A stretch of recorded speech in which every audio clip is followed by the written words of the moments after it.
Hello, welcome to my place. We are still going through Romans chapter 5, and today we are going to go to Romans 5, verse 10.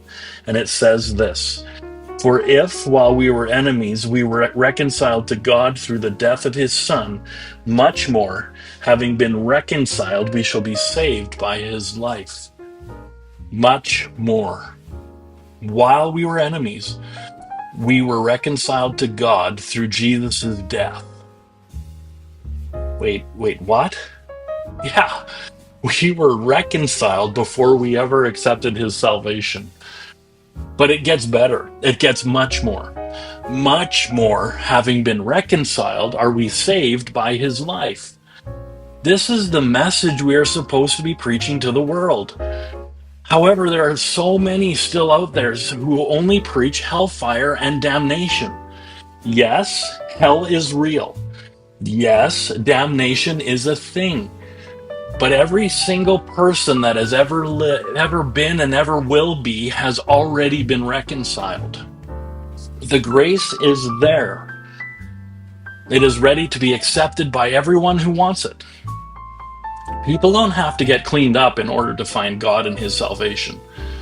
As I've heard many times in the past, you don't have to get cleaned up to take a bath or a shower. Come to God, accept his salvation, and allow him to do what he does: change your life. Don't think for a minute that as soon as salvation happens, you have to live a holier than thou lifestyle. Take the little steps. First, accept his salvation. Then listen for him to nudge you to do something with it. When he does, do what he tells you. Continue in this process and you'll notice changes in your lifestyle and in your life throughout your walk.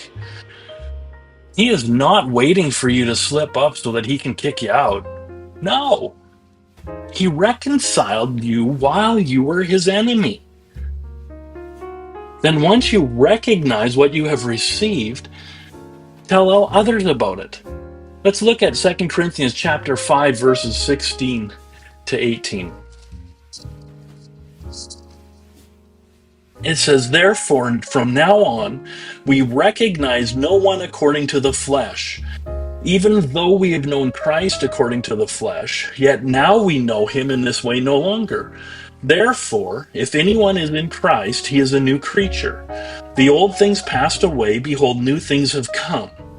Now all these things are from God, who reconciled us to himself through Christ and gave us the ministry of reconciliation.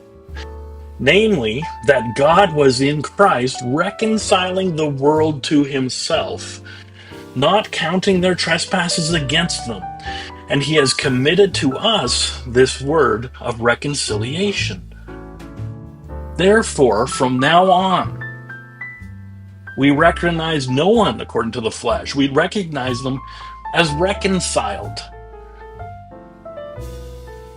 We need to read the verses prior to this, and it says that because Christ died for all have died.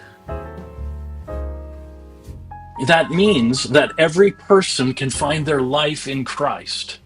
It goes on to say that those who live, who accept what he did for them, don't live for themselves, but for Christ. This is what happens when grace steps in. A life that is living for Christ.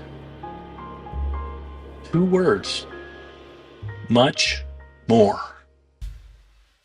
God bless you richly. We'll see you next time.